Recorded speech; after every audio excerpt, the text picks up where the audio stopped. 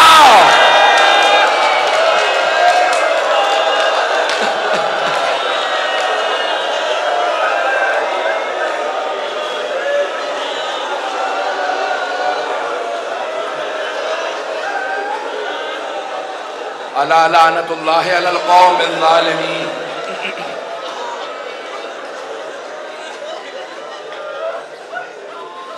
وَسَيَعْلَمُ الَّذِينَ ظَلَمُوا أَيَّ مُنْقَلَبٍ يَنْقَلِبُونَ. 2 منٹ بیٹھے رہیں گے.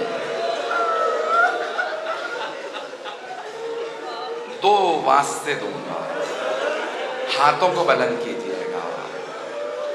پروردگارا 11 محرم کا واسطہ جہاں ایک بی بی بڑی بوڑھی ہے بار بار دونوں ہاتھ کمر پہ رکھ کے کمر سیدھی کرتی ہیں پھر آگے بڑھتی ہیں ایک ایک بی بی کو سوار کراتی جاتی ہیں یہاں تک کہ اپنی ماں کی کنیز جناب فضہ کو بھی سوار کرا دیا. لیکن جب تنہا رہ گئی نا تو جناب زینب نے ایک مرتبہ مولا سجاد کو دیکھا. جب مولا سجاد کو دیکھا تو دیکھا گلے میں طوق ہے ہاتھوں میں زنجیریں ہیں پاؤں میں بیڑیاں ہیں. تو اب آواز نہیں دی ہے سید سجاد مجھے سوار کرا دیجئے. جانتے کیا کیا؟ فرات کا رخ کیا بلند آواز سے کہا اے میرے بھیا عباس ذرا آگے دیکھو بہن کتنی غریب ہے.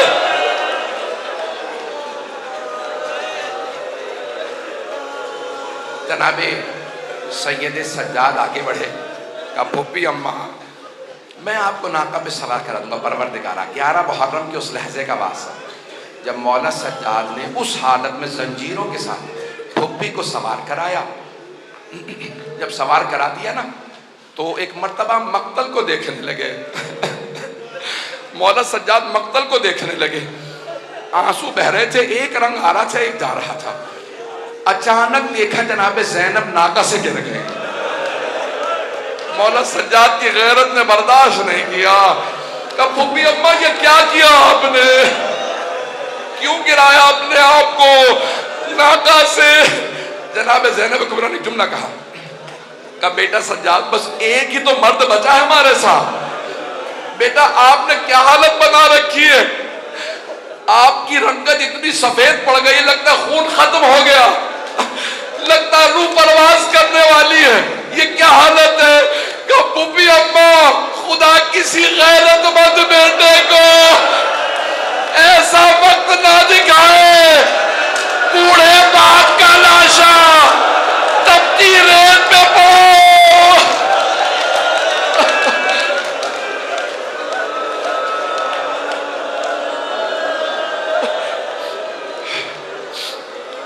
کہ پھوپھی اماں جوان جہان بیٹا طاقتور بیٹا باپ کا لاشا.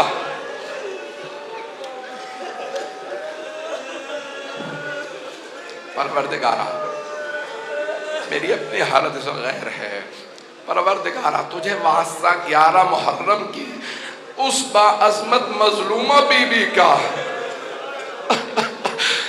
جو سب لاشوں کو چھوڑ کے بس صرف ایک لاشے سے ودا کر کے جا رہی ہیں۔ جناب سید الشہداء سے صرف ودا کر کے جا رہی تھی۔ پروردگارہ جب بی بی جانے لگی نا، آپ نے دیکھا ہے اونٹ کی پشت بڑی بلند ہوتی ہے، جب بی بی اس اونٹنی کی پشت سے زمین پہ دیکھنے لگی تو مقتل میں 2 لاشیں نظر آئے۔ بی بی نے کہا او محمد خدا حافظ۔